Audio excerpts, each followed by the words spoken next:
CM sir, அதாவது இப்போ நான் சொன்னோம்ல, இந்த திகார் ஜெயிலு செந்தில் பாலாஜி அது வர்ற 18ஆம் தேதிக்குள்ளே நடக்கும். அன்றைக்கி தான் எனக்கு பிறந்த நாள். ஆமாம், ஏன்னா இது எம்ஜிஆரோட வாக்கு, புரியுதா இல்லையா?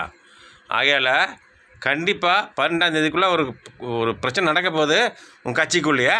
அது யார் திகார் ஜெயிலில் போகிறான்னு யாருக்கு தெரியாது, ஓகேவா? ஆகையால் பார்த்துக்கோ. அண்ணா ஸ்டாலின் ஐயா, அண்ணா இந்த கொள்ளையடிக்கிறதும் மக்களை கொல்றதும் கிட்னி தீர்றதெல்லாம் மேட்ரு கிடையாது. மக்களை கொண்டு வரணும், மக்களை நல்லபடியாக கொண்டு வரணும், விவசாயத்தை காப்பாற்றணும், விவசாயிக்கு நெல் கொண்டு கட்டணும், விவசாய தண்ணி கொண்டு வரணும். இதுதான் மேட்ரு நமக்கு, ஓகேவா? உனக்கு இதெல்லாம் தேவையில்லாத விஷயம். ஆனால் நீ காசு வந்துட்டுன்னு சொல்லிவிட்டு அந்த அன்னைக்கு பெரிய மிதப்பில் இருக்க. என்ன ஏழை மக்களெல்லாம் ரேஷன் அரிசி வாங்கி சாப்பிடணும். நீ உனக்கு இங்கே சாப்பாடு ஓசியில் வருது, எல்லாமே ஓசியில் ஃப்ரீயாக வருது. நான் இதில் வர ஓசி பஸ்ஸுங்கிற உனக்கு எதையாவது மீனுக்கு காசு கொடுத்து வாங்கியிருக்கியாப்பு? இல்லை கறி காசு கொடுத்து வாங்கியிருக்கியா? அவங்க வீட்டுக்கு ஃபுல்லாக ஓசியில் ஃப்ரீயாக தான் வருது. இவ்வளோ ஓசியில் சாப்பிட்ற பயிரை உனக்கே எவ்வளோ இருக்கும்போது காசு கொடுத்த மக்களுக்கு சாப்பிட்றவங்களுக்கு எவ்வளோ இருக்கும்?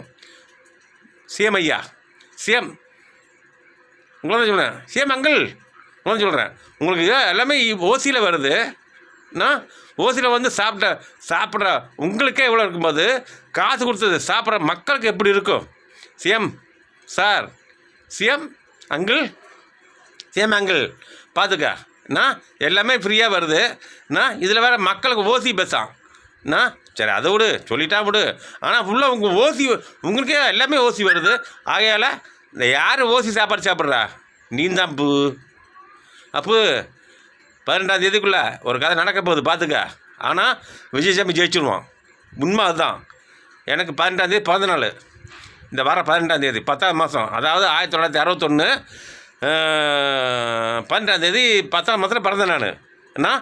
அன்றைக்கி என்ன பிறந்த நாள் அன்றைக்கி விஜய் தம்பிக்கு ஒரு நல்ல செய்தி வரும். அவர் தான் முதலமைச்சராக போகிறாரு. உண்மையாக அதுதான். ஏன்னா நான் அம்மா ஜெயலலிதாவோட தம்பி மாதிரி வைக்கலாம். அதான் எங்கள் அம்மா ஜெயலலிதா பேர் ஜெயராம் ரமேஷ், ஜெயலலிதா, என் பேர் ஜெயராம் ரமேஷ். உண்மை அதுதான். ஆகையால் எங்களுக்குள்ள ஒரு அண்டர்ஸ்டாண்டிங் இருக்குது மனசுக்குள்ளே. அதாவது அவள் இறந்து போனாலுமே அப்பப்போ அவங்க பேசுவாங்க. அது எம்ஜிஆர் அதுதான் என் மனசுக்குள்ள பேசுவார்.